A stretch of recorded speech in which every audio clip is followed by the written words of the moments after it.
Paul. Always nice to see you. What do you got there? I'm in this. You know, these breakfast food companies, they jump on the latest fad. They jump on the hottest. Was it 2 years ago? They had that Cabbage Patch cereal and the Mr. T granola bar thing. Look at this thing. Just came out of the Gaddafi, the barbarian breakfast flakes. Have you seen this here? Kind of a snap, crackle, boom kind of thing. Gaddafi the barbarian. Flakes. Here's something. Again, what are we? Barely 2 weeks into the new year. Hollywood's starting the new writers, a lot of new scripts, new people being brought in, new television shows, new movie of the week. David, read it. I can't read it. Just read it. It's true. And Jillian's news is that she'll star in a Warner TV movie as twin sisters, one evil, one good, of course. Kind of a switch, huh? The evil twin story again. Yeah, it's a sad thing. How you been? Did you have a nice holiday season? Oh, boy, Christmas in L.A., huh? Yeah. Sitting around the pool, opening gifts. Hey, boy. Chestnuts roasting, a little more chlorine for the pool, honey. An open fire. Jack Frost. You get a lot of nice gifts? Got a nice gift. My wife gave me a torque wrench. Yeah. Very nice. Now, what do you do with a torque wrench? What do you do with a torque wrench, Dave? Well, this is a tool that men use when they work on machines, Dave. How about you? What did you get? Did you get the Bill Blast facial applicator? No, or maybe the Calvin Klein manicure pedicure combination? I didn't get any of that. I had a very nice Christmas myself. I had a nice Christmas. My Christmas is always marred by all those tree people. You know those? You have them here in New York. These people, I can't figure out what nationality they are. It's some kind of Middle Eastern, Nordic, Italian, Swiss. You know, they sell Christmas trees every year. These fresh trees, fresh tree! It's fresh tree! You know, the thing's got one pine needle on it. It looks like it came from the petrified forest. And of course, the worst part, this is what I love about Christmas. I like to wash my car, polish it, drive it down to the lot so a couple of high school kids can strap a tree to the roof, huh? Gouge those door seals with that cheap hemp. Get on the freeway with 10,000 other guys who have trees on their cars and show the Russians are looking at this through a satellite. Looks like some kind of movable forest. Some kind of secret weapon or something. Do you enjoy the holidays pretty well? Do you go through this holiday depression at all? You always hear people whining about holiday depression. I guess it's a serious problem. It is a problem. Well, people say the same thing. You know, we should keep the Christmas spirit year-round. The Christmas spirit doesn't even last until the day Christmas is over. I mean, look at the way you treat the tree. Remember the day you bought the tree? Oh, don't tie it too tight to the roof. Drive slow so needles don't blow up. Plenty of water, a little sugar in the base. Don't make the screw too tight. Yeah, boy, the day after those gifts are open, get that fire trap out of here. I'm gonna burn the house down with that stupid thing. When do you take yours down? New Year's Day, Joey? That's right, New Year's Day. It's family tradition. New Year's Day, we take it down while we watch the parade. Take it right down. Well, that's what we do. My mother and my brother and I. Jack does the commentary on the parade. We take the tree down. It's a tradition at our house. I guess it would be a tradition. Get up early, watch the parade, take down the tree. Yeah. I'm just trying to pad my part here a little. You want to make it clear.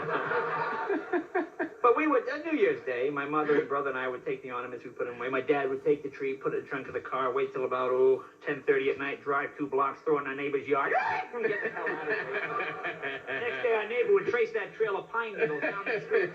Every year there'd be a fight, my mother in tears. You throw a tree in my yard? No, you didn't. Yes, you did. We're Shiites. We don't have a tree. Get the hell out of here. It was a horrible. It's an ugly existence for a kid. Finding out about Santa, that was the worst. Now, how old were you when you learned the truth? See, I was about 5 or 6, but I found out the worst way. You know, most kids find out about Santa from an older brother or sister. Or they're just going to grow out of it. Or the kids at school, there's no Santa. You shut up! You know, that kind of gut-wrenching. I remember my mom took me right here in New York to Macy's. They had Santa's workshop. They had the reindeer, the house, the whole thing. About 1,000 kids in line. I was the next kid. to talk to Santa. And a little girl elf comes out with the sign, Santa's gone to the North Pole. He'll be back at 1, And I'm thinking, 1? Geez, I can't wait till 1. I remember I was crying. My mom's leaving me out. And then I figured, boy, if I burst through the door, maybe I can grab Santa in his workshop before he goes to the North Pole, I'd go bursting through some workshop. There's a little elf. Her blouse is open. Santa's got her beard off. He's all over it. Santa! Santa! Oh my God, that's an ugly story, Jay. Oh my God, that's terrible. It's a terrible thing for a child. Now we gotta do a commercial here. Do you have? Yesterday was of course Elvis Presley's birthday.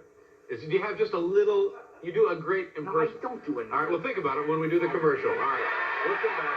Maybe we'll do a little bit.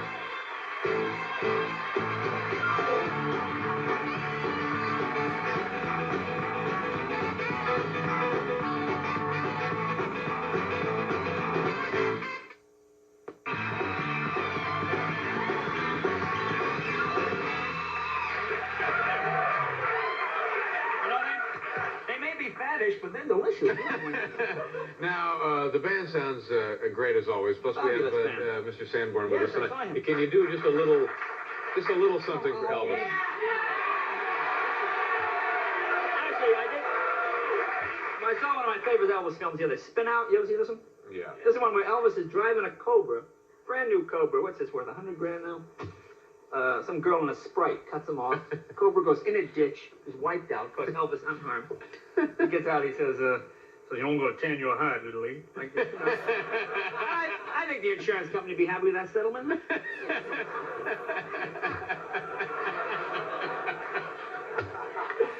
But anyway, that's it for Elvis. You don't want to do it? No, I don't do Elvis. You always. He does. Hey, we'll turn the car around right now.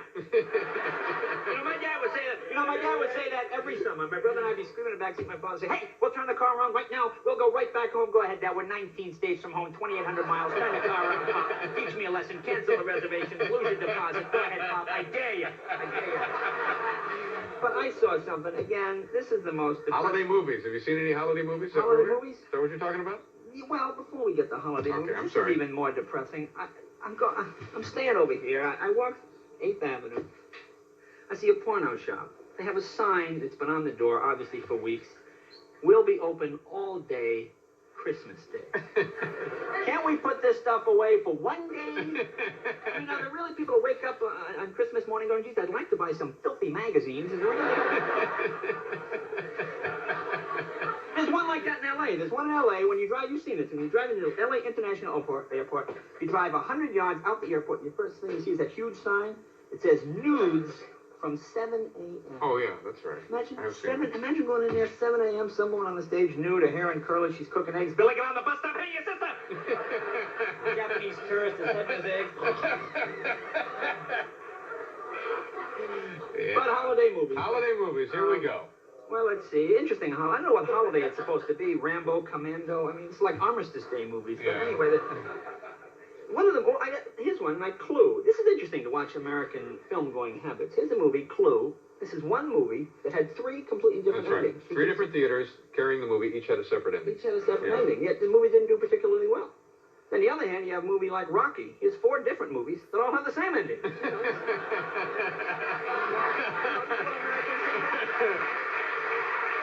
See, to me, the thing that annoys me, these movies are so violent. Kids are immune at this point. Kids, they're so sophisticated. My wife and I are in the theater the other night. A 9-year-old kid sitting in front of us by himself. Now, when I was 9, were you allowed to go to the movies?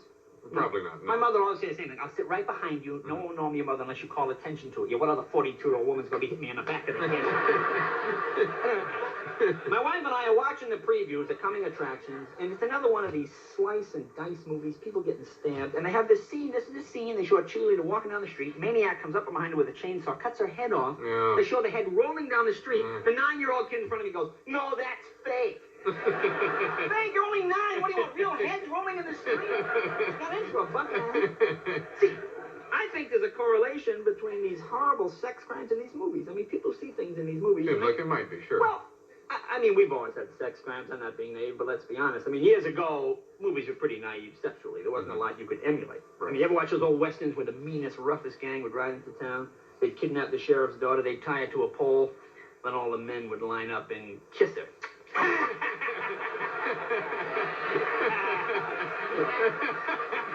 the real demented guy go, stop it. Jay, we have 30 seconds here. What's your beef? I know there's something you always want to get off your chest. Well, but it takes longer than 30 seconds. Try it. All right. This is not, now everybody does this. Now I think everybody sings when they're alone. Don't you sing in the elevator? You sing in the car, possibly. Except you, Robotron man. You don't do any of these things, do you? I think most people, most humanoids Robotron. sing. But see, it's interesting when you're alone. When you're in a crowd, you're walking down the street, you're trying to sing something hip, you're trying to sing a Springsteen song or a Prince tune or something. But when you get alone, your mind will automatically revert to the lowest common denominator song possible. This happened to me the other day. I'm in Chicago. I'm late. I get in the elevator. I'm on the 13th floor. I don't see this guy standing in the corner. I just don't see him. I get in the elevator. I press lobby. I think I'm by myself. Right away you start singing. Oh, let me tell you a story about a man named Jay. How you doing? I'll get off on 11. I'm going to walk down. Yeah. Now, did you mention that I'll be in See, Montreal? now, when you're Robotron, man, you don't make jerky mistakes like that. Right. Now what? Is this plug time? No, I play other countries as well. I'm going to Canada. Where's the list of this plug? This is, you're going to be in Cleveland on, all we have here, Jay, is you're going to be in In Cleveland. the front row in Cleveland. Front row theater and then, tomorrow. Montreal Saturday, and then Bates College in Maine on Sunday. Oh, good. Then I go to Chicago to shoot my things special. are doing well for you. Jay Leno, ladies and gentlemen. We'll take that identification. We'll be right back.